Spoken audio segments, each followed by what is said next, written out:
NHL postseason, Michael, has been so much fun to watch. Despite both of those series, we see the Celtics close them out in 4, and despite the Mavericks being up 3-0, all of these games, it feels like, have been close, have been exciting, about as exciting as a potential 2 sweeps could be. You really have, and they've come down to the wire. Most every game has come down. Other than Game 2 with Boston, it's come down to the wire. And then hockey last night. I mean, the Stars were down 2-0 early in the first period. Next thing you know, they rally back. So I'm sure you're getting your fill, even without the Vegas Knights being involved. I'm sure you're getting your fill of hockey too, which has been great. Yeah, we got the Rangers tonight against the Panthers, right? So that ought to be fun. Yeah, and I mean, the Rangers lose Game 1 in a 3-0 shutout and went back-to-back overtime games to take a 2-1 advantage. So both of those series have been great to this point. Tonight, we see the Panthers a -166 favorite, total 5.5 for that game. But I know that you have obviously so much more interest in the association, and you have liked this Dallas Mavericks team from the start. Where do you sit on Dallas tonight? Do you think they're able to close it out and give us back-to-back sweeps? I think they got to play their best, because I think that the one thing about the Boston series against Indiana, they were going back to Boston no matter what. I mean, Dallas has got the pressure on them because they don't want to have to make another trip up to the Minneapolis-St. Paul region, right? They want to get this thing over and then take the rest. They know their opponent is Boston, and eventually they're going to get Boston, but do it now. I mean, to me, this game will be a true test of the character of the Mavericks, right? And I think they're locked in. I think when you listen to Kyrie after the game and his locked-in sentences that he was using about, hey, I've got to go back and prepare. Look, the one thing I'll say about the Mavericks, I don't think they've played their best game yet. I know they were 3-0 up, but the first game they were sloppy. The second game they were behind by 18 and came back. And then last game they had a lead and let it get away. So I don't think they've played their best. And if Lively doesn't go tonight, they may get Max Kleber back. Goddard was really good last game. He may have to play more minutes. We'll see. Depends on what happens with Kleber. So, but I think this is one of those where I'm with Will Hill. If you're going to play it, play the money line. But in game again would be a good play here to see the biorhythms of the Timberwolves. How interested are they in keeping going? They're tired. And will that fatigue set in the fourth quarter? Yeah, Will laid the -130 on the money line with Dallas to close things out tonight at home. They are a 2-point favorite in the spread, total 211. Reminder, if you want to hear any of that breakdown or any of Hour 1, you can always download the show in podcast form wherever you get your podcasts or at VSiN.com. But it is an interesting series. And like we talked about, these games have all been so closely contested. And while we came into this set with the Timberwolves as a favorite, and I feel like a lot of people were buying into Minnesota, the best defense in all of the NBA, yet they just haven't been able to rise up and do anything to contain Luka or Kyrie. And Kyrie Irving has just been so impressive to me. I know we all talk about the handles, but the maturity that he's brought to this team and the way that even with his size compared to what Minnesota brings diving through the lane, like he's the one guy size-wise that doesn't match up, yet he's able to do whatever he wants inside. It's remarkable. It really is. And we said this from the beginning of the series. They can't guard. I mean, McDaniels can't guard Luka. They can't guard Kyrie. And that's happened at the end of games when they need a basket. Kyrie jump shot over Towns over in the corner of the baseline right in front of the Dallas Mavericks bench. I mean, remarkable shooting in the fourth quarter. He goes to the fourth quarter, Kyrie, with 19 points. He ends up with 33. I mean, Luka had 26 and ended up with 33. But I think, to me, this is a demonstration of how hard it is to guard Dallas and the style of play. You know, styles make fights, right? And Minnesota loves to play the drop defense, and it has worked. It worked with them. But it's not working against Dallas. And they don't want to have to go to zone because zone makes everybody else a better shooter. So they're kind of trapped. They're betwixt and between. And you got to give Dallas credit, right? Dallas's team's rebounding well.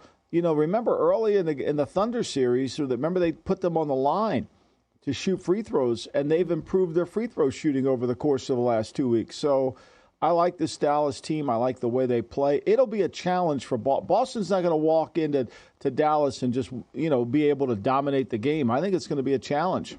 Well, we'll see how things play out ultimately tonight, whether Kyrie Irving completes his his closeout game roll, 14-0 in closeout games for him in his career, or if the extender Scott Foster lives another day, because we know that there's going to be a long layoff between now and the start of the NBA Finals on June 6th. As far as the NBA updated title odds right now, the Celtics are a -220 favorite to win it all, followed by the Mavs at +190. And last night, so as we talk about the matchup with Boston real quickly before we move on to our next thing here, both teams have shown that they can show up in the clutch, right? The Mavericks were the best clutch time team in the entire NBA throughout the regular season, and that has shown up here to finish games to go up 3-0. Boston, a team that was not known for that, actually struggled with that mightily at times in the regular season. That's been their best asset in this series with the Pacers. Do you think that that has allowed them to at least be tested enough to compete with Dallas in those moments? Yeah, I do. I think, they're going to have, Tatum's going to have to shoot better from the 3-point line. I mean, that, he had the one game. He won you a little bit of money a couple of weeks ago where he made 3 of them. I think it was last week, right? He ended the drought on that one. And then he had 5 for 10 the other night. Yeah, and then he got it back. He was 5 for 10. Then last night he was 3 for 11 again. So I think this is really, everybody has him as the favorite. And give JVT credit. JVT said, hey, Jaylen Brown is the MVP of the Eastern Conference is a good play. He was right. It was the right play because Jaylen is the problem. And if Tatum doesn't shoot better than he has in this last series, the Mavericks are going to be a problem. All right, Michael, last few minutes here. Time for what's on Michael's mind every day on the program. We like to get a little insight from you and what's running through your brain. So what's on the agenda today? Well, we lost a legend in basketball, and I think everybody has, you could just, as you knew, and both you and I, we go through Twitter and we look at it and just all the accolades that the great Bill Walton has received. But for me, we wrote about this for the Daily Coach tomorrow, is how two people, John Wooden and Bill Walton, forged this unbelievable relationship. And I think it can't be expressed in the tragic death of Bill Walton at age 71 without mentioning his coach, because they come from different worlds, right? I mean, John Wooden grew up in Centerton, Indiana. He was a great basketball player, but he was 5'10". He was a devout Christian. In fact, he often said that if he was ever prosecuted for his religion, he hoped there was enough evidence for a conviction. Meanwhile, Bill's a deadhead, going to 800 Grateful Dead concerts, traveling all over. The most embarrassing moment between the two of them was when Bill was protesting on UCLA's campus, and Coach Wooden had to come bail him out and take him out of, because he was protesting against the Vietnam War. So they're just completely different people that bonded together, that came together because of their love of basketball, their love of competition, and then their love of one another. And the influence that Wooden had on Walton is remarkable. When Luke Walton, his son, was a kid, Bill Walton would write on the bags of his school bag with his lunch, the pyramids of success, to remind him of what it was going to take. So I think it just shows us all, as leaders and people, we may not think we'll like somebody or respect somebody else, but allow them to get to know us, and you get to know them before you make any judgment. No better definition of opposites attract, right, than those two differing personalities, the way that they came together in such a beautiful way. And yes, Bill Walton will be so missed. The definition of authenticity and being yourself and believing in yourself and just authentically being you. I love all of the memories that have been shared on social media over the last 24 hours. And you just see the outpouring of support, not only from sports fans, but just people that have encountered him throughout the course of his life. The videos, too, of him being a knucklehead and having fun and the poetic way with which he can speak at times and eating a cupcake with the flame on top of the candle and all these things. So it's great. And, he had the bad stuttering problem growing up. And what really, when you do research on this, is that Bill Walton called Wooden twice a week up until the time he died. And as John Wooden would say, he didn't get a chance to talk very much because Bill did all the talking. But they had this bond that's just remarkable. And the paying forward to Coach Wooden, it makes you love Bill Walton more. Is there anyone in football that makes you think about like just that similar kind of larger than life personality that it transcends the sport, right? He is his own unique, different being? Yeah, well, to me, it's Coach Parcells. Like, there's nothing that makes me happier than if I call him or if I see my phone and he's calling me to be able to listen to him tell me stories and educate me on various things of life, because he is truly one of a kind. I never worked for him. I feel like I've worked with him because of my relationship with Coach Belichick and working for Coach Belichick as long as I have. But to me, to listen to him tell his stories and remind me about, the things you have to do in life to really achieve things is precious. And those are kind of the mentors we have. You don't need a mentor that works to you. There's mentors in life that you can learn from, especially today with YouTube and the internet. You can learn from other people without even knowing them. Appreciate you sharing that and giving us a little Wooden and Walton history lesson there. Of course, he will be so missed. Passed away, unfortunately, 71 years old after a battle with cancer yesterday. Let's keep going down the history road a little bit. Deshaun Watson had an interesting take yesterday on the top rivalries in sports. Michael will give us his in Lombardi's list. We should do it.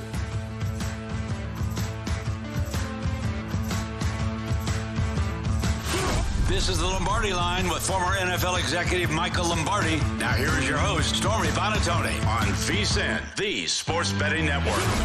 For a limited time, we're slashing the price of our annual subscription here at VSiN. It's usually $240, but you can now get our full-blown VSiN Pro subscription for just $199. Sign up today. We're throwing in an extra 2 months for free. That's 14 months of VSiN Pro access for less than 50 cents a day, but you need to use our promo code Lombardi. Hurry up. The special offer is only available until May 31st. With VSiN Pro, you'll get instant access to our daily best bets, complete with a leaderboard showcasing the hottest VSiN experts, betting splits that reveal where the money and bets are trending for every game, exclusive betting splits, premium analysis, and 24/7 video content. Remember, though, this offer expires soon. Visit VSiN.com/subscribe now. Grab your 14 months of VSiN Pro for $199 with the promo code Lombardi.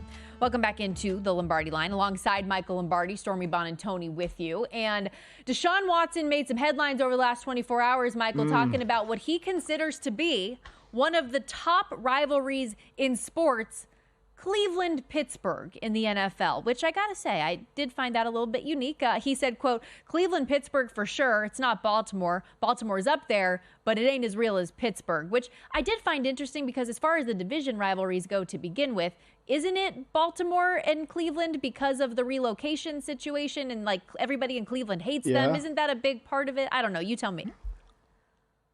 Well, let's educate Deshaun for a second. Until last year, you have to go back to 1989, when Kevin Mack crossed the goal line against the Houston Oilers when the Cleveland Browns won the AFC Central title. That's the last time the Browns finished ahead of the Steelers in the standings until last year. So how is that a rivalry? That's called dominating. That's not a rivalry. That's called domination. And so, I don't know where he's coming up with this. I don't think Pittsburgh sees him as a rivalry. Now, when I was in Cleveland, Cincinnati was really good. Ickey Woods, Boomer Esiason, Eddie Brown, they were good. James Brooks, right? That was a rivalry. That was the Battle of Ohio. That was hard. Cleveland, Pittsburgh. Those towns are so close together. The fans kind of are on, different. You can grow up in Youngstown and be a Steeler fan. You ain't growing up in Pittsburgh and being a Browns fan, I can tell you that. So I just think, to me, he just doesn't. A lot of these guys don't understand history. But with that in mind, I do appreciate that Deshaun said it because it inspired a segment for our show where we are going to list the top 5 rivalries in sports. And we put you to the task last night. We said, okay, Michael, let's organize these. Think of the rivalries, order them up. And let's start from number 5. What is your number 5 top rivalry in sports, Michael? Where are we going?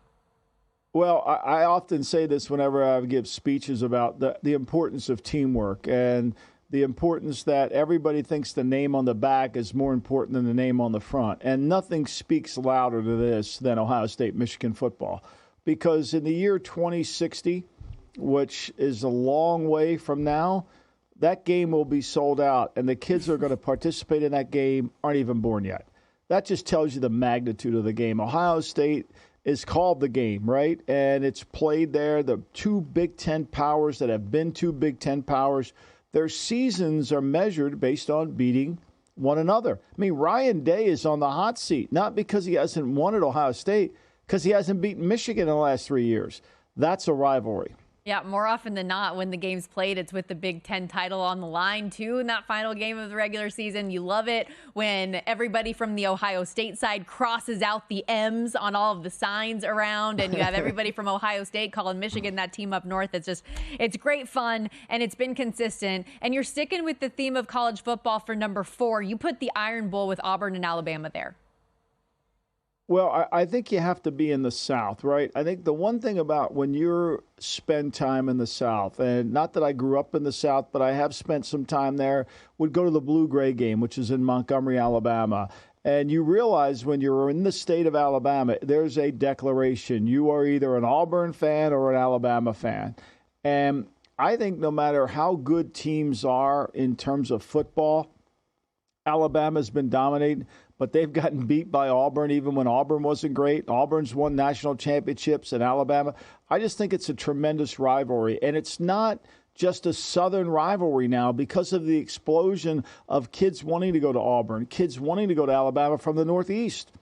I think it's a tremendous rivalry, and I moved it ahead of Ohio State-Michigan because this game is harder to get to and win than the Ohio State-Michigan game because the Big Ten hasn't been as good as the Southeast Conference. Well, and you think about some of the marquee moments that'll live on in infamy with the kick six and Chris Davis running it back will live on forever. Cam Newton bringing Auburn back from down 24-0. You even look at this past year, Michael, you remember, like, Auburn's a middling team. It's the first season with Hugh Freeze. Yeah. It comes down to a 4th and forever, Jalen Milroe throwing it to the back of the end zone for them to ultimately come back to win a game that they should have won from the start. So I'm with you. I love the Iron Bowl. I think it's a blast.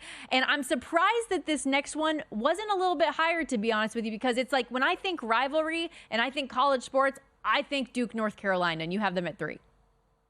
No question. The battle for Tobacco Road, I have it at number 3. And I think because the programs are 10 miles apart, right?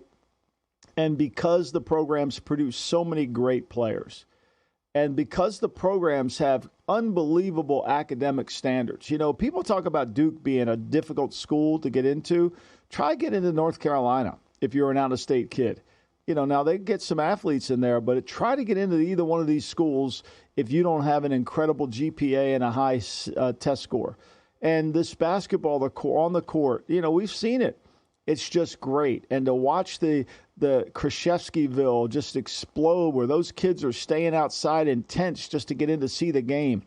To me, it's what college basketball is all about, and I love it. I love the tournament, and I love these two teams, and I love that they hate one another. You know, I love that there's really no liking either way, and I think that that's what makes it really great. And what I think so cool about it too, Michael, is because it is a regional. You know, the schools are so close together. Cameron Indoor and Dean Smith are a stone throw away from each other, yet it's a rivalry that captures the country every year and every time they play. That somehow these two schools in their little area in North Carolina have taken hold of the entire country, as those Blue Bloods have. Okay, number 2, what you got? Well, we went worldwide because we know soccer, or football as they call it in Europe, is so big. And when you do any studying on top rivalries, Real Madrid versus Barcelona is an incredible rivalry. It's known as the El Clasico. And the rivalry between these two giants have gone on for a long, long time. And 61 La Liga titles they've won on the field between the two teams. Remarkable, right? And I think Real Madrid is associated with Spanish nationalism, while Barcelona represents an area what they call Catalan self-determination. And basically, there's almost a political overtones to the rivalry because they're both kind of on opposite sides, which intensifies everything, as we know, once you step into the political arena of discussion. So I think it may not be a rivalry here in America, But I think it's more, to even compare it to Cleveland, Pittsburgh, Deshaun would be ridiculous. Well, we do go back to American sports for your number one top rivalry in sports. And I think you'd be hard pressed to find anybody who would disagree. Yankees Red Sox is pretty up there. So I have a little granddaughter. She's the pride and joy of my life. And she's 2.5. And she loves music. She just loves music. She doesn't talk in full sentences, nor does she know how to go to the bathroom yet without a diaper on. But we're going to make some progress there, hopefully this summer. But she can sing any song, and she loves Kenny Chesney's Boston. Please, Boston. And her father's a Yankee fan. And it just drives him crazy that she would say, I come from Boston, which she was born in Boston when he worked for the Patriots. But this rivalry is remarkable. There's so much hate. My man Bill Berman next to me here, a huge Yankee fan. He won't even acknowledge the Red Sox. Nobody wants to even talk about it. And it goes deeper than just the Babe Ruth trade in 1919. That has lingered on. I mean, what causes most people to have separate opinions? Usually it's religion, right? And when you believe in one religion and somebody believes in somebody else's, you don't change your tune. And that's what the Red Sox-Yankee rivalry is. It's within their blood. It's part of the culture. And even when the teams are not both great, but usually they are because they're willing to spend money, the two cities hate each other. That's why the Boston-New York series in basketball would have been great, because this is deeper than just baseball. New York-Boston is a rivalry. Yes, Boston started the Tea Party. New York thinks they cleaned everything up. Well, and it's so funny because how often do we talk about in sports that part of the beauty of sports is the camaraderie and the bond that you can connect with somebody that you otherwise never would have had anything in common with, but you both root for Notre Dame or whatever it is. But there's also a common bond in hatred. And how much, if you're a Red Sox fan and you're sitting next to somebody with a Yankees hat, you're talking trash the entire time. It's great. Now, because I am your accountability partner, I couldn't help but notice no NBA or NFL on this list. I want to find out why when we come back. We'll be right back on the Lombardi Line.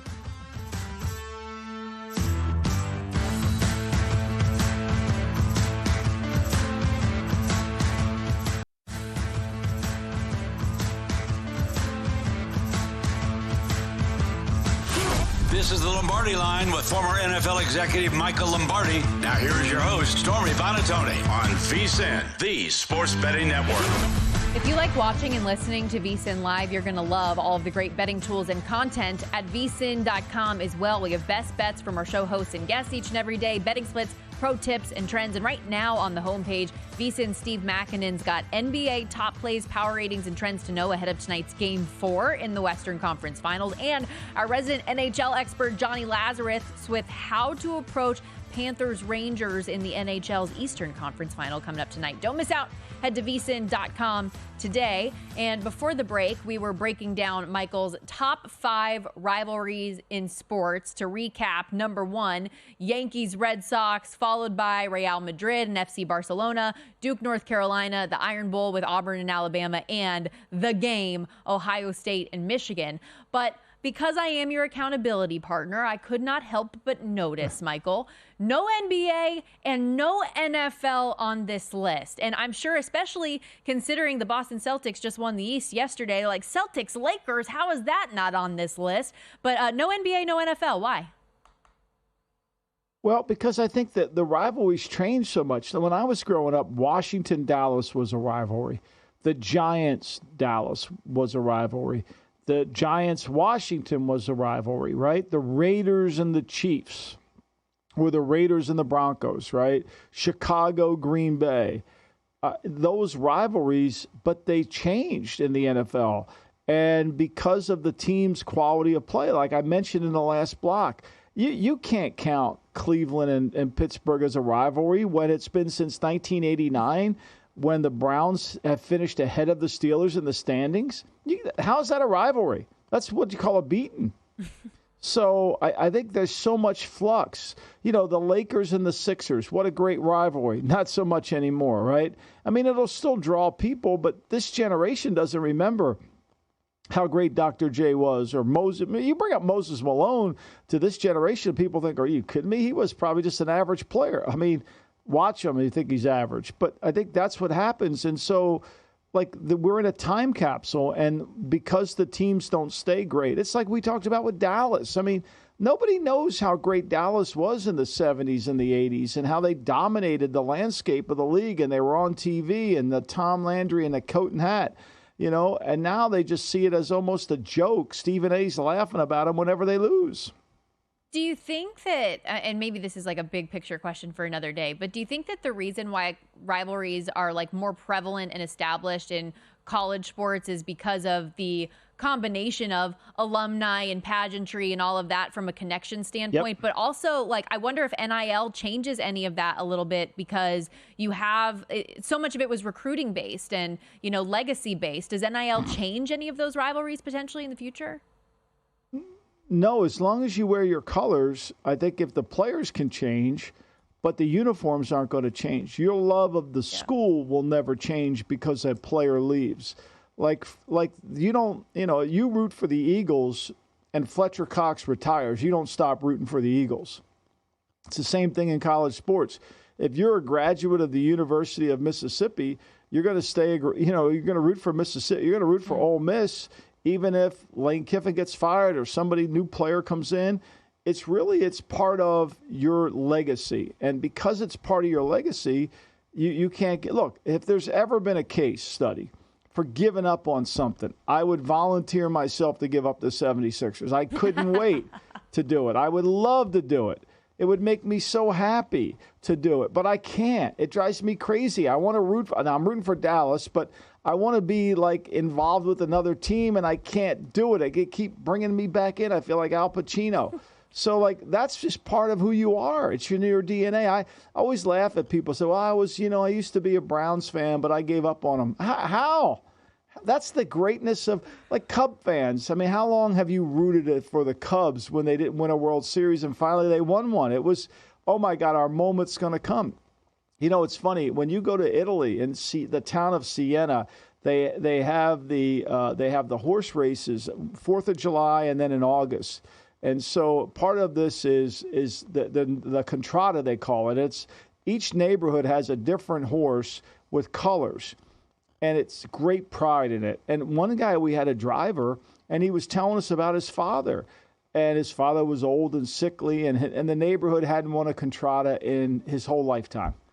And so the guy's explaining this story to us in broken English. And the day that they won, his neighborhood won the contrada over in Siena, his father died. And he just went peacefully to sleep, as if he was just content now that he finally won. That's how much a part of it is. That's sports. Wow, that's why you can't give up on your team. You just have to keep rooting for them. That's what makes greatness.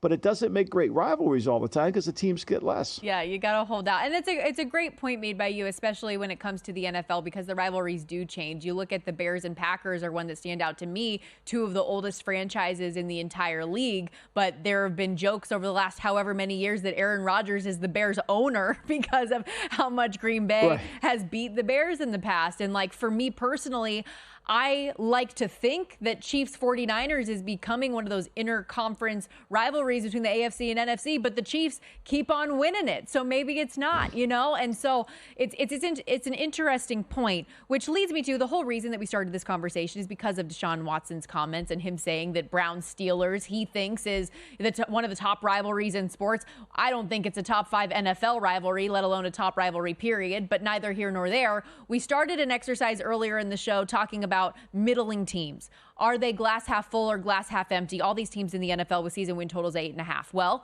guess who's on it? The Cleveland Browns with a win total of 8.5. Deshaun Watson coming back from a serious shoulder injury that ended his season early. Do you think the glass is half empty or half full for the Browns in what we know is a very tough division this year? I'm going to go half empty because they made so many changes for a team that won. They blew out the entire offensive coaching staff. They reassigned Kevin Stefanski, even though he's still the head coach, but they basically took away his play calling duties. They did everything that kind of minimized what he was going to do. And I don't know if they've improved. They gave up so much for Deshaun. They gave up so much for him to bring him in, and yet we've not seen any indication that he can play at this level. So, look, they got Alex Van Pelt leaves. T.C. McCartney goes away. Bill Callahan's at Tennessee. Stump Mitchell gets fired. He's not with another team. Scott Peters goes to New England. And, they add a bunch of new coaches. Dorsey, Dickerson, Deuce Staley's now there. They have a new run game corner in Nick Charlton. They have a new pass game coordinator in Tommy Rees, which is fascinating because when I would watch Tommy Rees at Notre Dame, I didn't think he knew how to throw the football. Now he's a pass game coordinator in the NFL. So it's fascinating. And so now they have all these new coaches, right? All these new people. And I think it's going to be hard. I really do. They lost some guys. They've added some guys, but they didn't add anybody that you would say, wow, he's going to make a difference, other than Tyler Huntley, who may have to play quarterback for him. Hey, with Tommy Rees, they say those who can't do teach. Let him live. Okay, he's trying his best. But when it comes to the Deshaun Watson of it all with the Browns, I mean, clearly this is a make or break year. It already on paper looks like one of the worst, if not the worst, contracts that we've ever seen in NFL history. And we'll see this year if he can actually take a step forward or not coming off of the injury. How about the Bears? They get Caleb Williams and Rome Odunze both in the top 10. Lots of offensive weapons. The defense got better the back end of the season. Herm Edwards came on the show yesterday, said he thinks the glass is half full. How do you feel about Chicago? Well, I think everybody's basing it on the end of last year, right? I think that's kind of what the modus operandi is look, the Bears played really good. They got better defensively at the end of the year, and that's true, right? Once they made the Sweat trade, they got a little bit more. They got healthier in their secondary. But I think what is always missing from one year to the next is how do teams want to play you? How are teams going to play it? And I think that's different. And so I think the Bears are glass half full because they're going to be better. I think there's no question they're going to get some quarterbacking play. But I don't know if they're a playoff team. Could they get to 9 wins? Maybe. We'll see. They had a chance that, they had a chance. They played Green Bay at the end of the year, a defense that was in full tack, okay? A defense that was in full tack. They opened the season against the Packers. In the first game, they couldn't stop them. Then they go up to Lambeau at the last game of the year, coming off of 2 really impressive wins, and they give up 432 yards, 308 through the air. Now, nobody wants to remember that game. For some reason, we want to remember the game against the Falcons and Taylor Heineke, or the game against the Cardinals and Beep Beep and Kyler Murray. I'm not sure they're great on defense to make me really want to go all the way in, but I will go to this level that they're going to be better, because how could they be any worse? Michael, I don't know if there's a lot of things that you do incredibly well on the show, but nicknames, I don't know if there's anything I love more than you do than the Beep Beep and the Mayor of Munchkinland and all of the nicknames you have. Just so top tier. The Bears, by the way, win total again, 8.5, the juice on that. It is juiced heavily to the over. They're a minus number, minus 120 to make the playoffs this year, and closely contested on the odds board for the division. We know the Lions and Packers have a slight edge there, but Chicago plus 265. We're going to hit the break. Still a couple more teams that we want to dive into, see if the glass is half full or half empty, and final thoughts for tonight in the NBA. We'll be right back.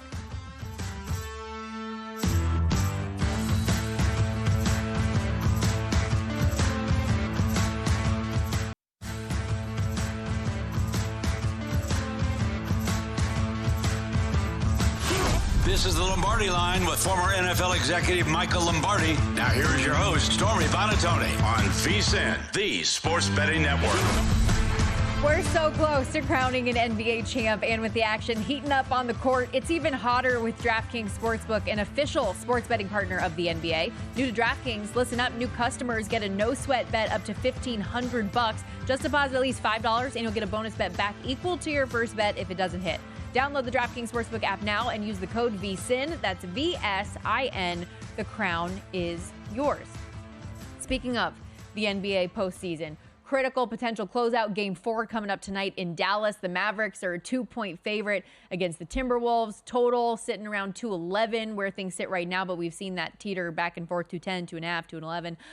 But with this in mind, Michael, our pro tip is NBA related. And we've had some successful NBA related pro tips lately, whether it was JVT coming on and sharing his thoughts about Jaylen Brown for Eastern Conference MVP. Yesterday, we were talking about the live betting opportunities. You could have gotten an awesome number on Boston money line in game yesterday. I bet them plus 3.5, and obviously they end up going on to win the game. Today, you're the one that brought this to our attention, and I think that it is very much so worth noting. Scott Foster is officiating this game coming up tonight in Dallas, and he's not nicknamed the Extender for nothing.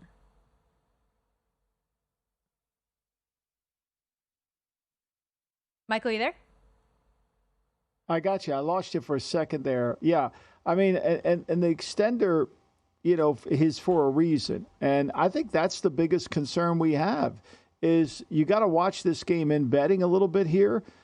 In game because there's some calls that he'll make and he earned this nickname basically because of it. So I think it's one of those you better be careful, Stormy. Yeah, I don't have the exact numbers in front of me, but he's gotten the nickname for a reason because often teams that are trailing in series tend to win the games that he is he's the lead official on. And I like the Mavs, you like the Mavs. We think there's great potential for this to end tonight in Dallas. But keep in mind that, a call in a close game, one way or another, can be impactful. So just food for thought. If you are heavy on Dallas today, maybe don't dive fully in head first on this one tonight. VSiN Pro Tips available on VSiN.com each and every day. You can search them by show and by sport. But let's dive into this game a little bit further, where things sit tonight. I know that we all talked with Will Hill earlier on the program. We feel like it's going to be Dallas that closes out this series, and it's going to be Mavericks, Celtics. We're going to have the long layoff ultimately to get to that game and that series beginning. But could you see Minnesota officiating aside, being able to pull it together in clutch time tonight, or are the Mavs just in their head at this point that it's a done deal? Well, I think, yes. The answer to that is yes, you can see it. And here's why. I mean, the Timberwolves have been a good three-point shooting team during the season. I mean, for Karl Anthony Towns to be 0 for 8, here's a guy who won the three-point shooting contest, right? He's 0 for 8. He was 5 for 18 from the floor in the last game. They were 9 for 30 from the three-point line. And Naz Reid, who really carried him in game 2, was 1 for 5 from the three-point line. So if they just happen to heat it up a little bit, right, they got a chance to get back into the game, and they got a chance to win it. They shot 50% from the floor in the game last time they played. They overcame a 12-point deficit, got themselves back in. But here's the other problem, I think, if you're back in Minnesota. You're back in Minnesota, they don't go to the rim. They only had 12 free throws in the game. And we know the way they've been calling playoff games. I mean, it's almost like we're back in the 80s with the Pistons and the way they're allowing them to play with physicality. I mean, every time look, I'm no stranger to watching physical basketball, but I'll say to myself, man, that's not a foul. That's not a foul. I mean, how is that not a foul? And then they show the replay, and of course they're defending. Well, it wasn't. He didn't. No, it was. To me, it looked like they'd have called that in a regular season. So I think those two things, you've got to be able to. They've got to be able to make their threes, and they have to be able to get to the line and slow this thing down a little bit. And then the Mavericks. Look, let's face it. They got to find a way to defend Kyrie. They don't have that. Mm-hmm. They got to find a way to defend Luka. They don't have it. So those guys are going to get their points. They just can't get 33, and then you can't give up. Gafford can't come in and do what he does, or Lively coming in off the bench and going 3 for 3. I mean, the centers for the Mavericks don't miss shots because they're all dunks. And similar to the Boston Pacers series, where, yes, it's a 4-game sweep. I mean, 3 of those games were extremely close, came down to the wire. The Mavs and Timberwolves, all 3 games have been decided by a cumulative 13 points. So I do expect that we're still going to see a good game today. We'll just see if we get the first conference sweep on both sides since 1970, 71. And will Kyrie continue the hot streak of closeout games, 14-0 that he has been? He, by the way, 22-1 for Western Conference Final MVP. Luka, though, minus 1,600 to take home that honor. Last couple of minutes here, Michael. Let's round out our 8.5 win total teams. Glass half empty, glass half full. We have 2 left in the Colts and Jaguars. And let's start with the Indianapolis Colts. I know producer Elliot has been waiting with bated breath for us to get into this one. Anthony Richardson suffered a season-ending shoulder injury against Tennessee in Week 5. But at the time, he was NFL best in rushing touchdowns, 5th in rush yards per game, 5th in rushes per game at 6.3. He was doing a lot with his feet, and it was paying off. Unfortunately, you take big hits when you run as well. Glass half empty or glass half full with the Colts? I'm going to say glass half full because, I mean, look, they brought their team back. They didn't make very many coaching changes, so they have that going for them, and they get their best player back. Right, he's got to come through. And what we saw little of him last year was he can change the course of the game with his run ability. Now, he's got to run. I mean, it's the same thing we've talked about all along here, Stormy, is some guys have to run. It's Trevor Lawrence's problem in Jacksonville. He can't run because he gets hurt. He's got to be able to run. And if he can run, he's a problem in a 6-back offense. And I think Steichen does a really good job. Now, I'm always worried about Gus Bradley on defense. You're not going to convince me otherwise. It's what cost them the Houston game. But remember, as much as we're praising Houston last year, the Colts with Gardner Minshew are a completed pass away from winning that game. And so I think it's a little bit, you got to be really careful here. I'm going to go half full because I think they've got a really good team, and I think they'll bounce back, especially if the quarterback plays to a certain level that he can play at. Well, and with that, it is plus 105 to the over 8.5 for Indianapolis. They got to 9 last year with Gardner Minshew leading the way the bulk of the season.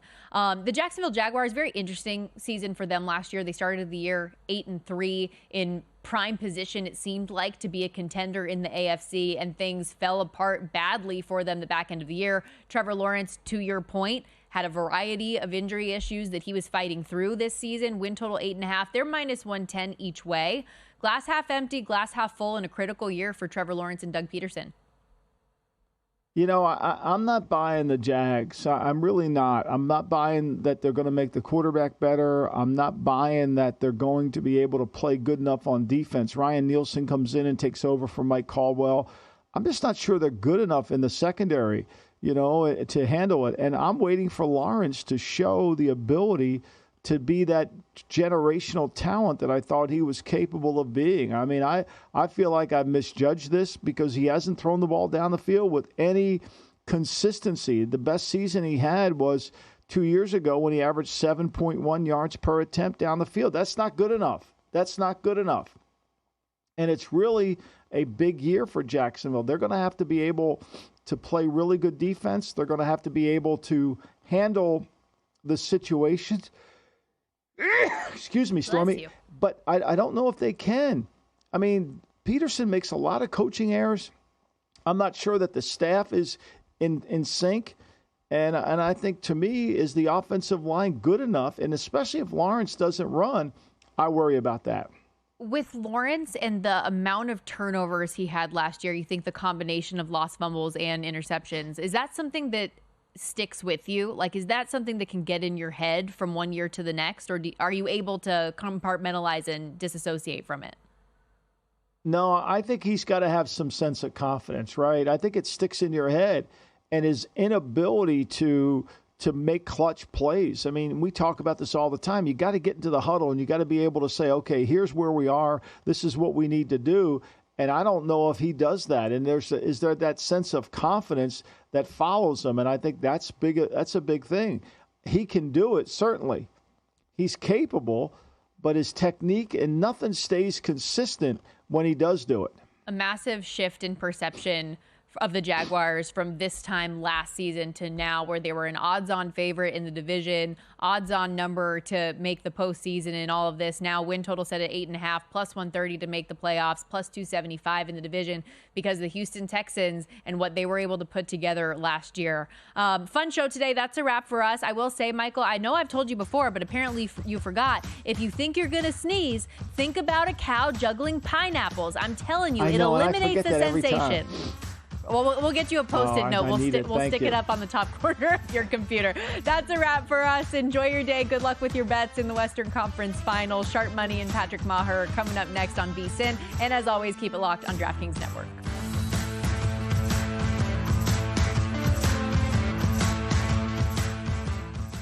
DraftKings, giving a bonus bet back if I lose so I don't have to sweat my bet.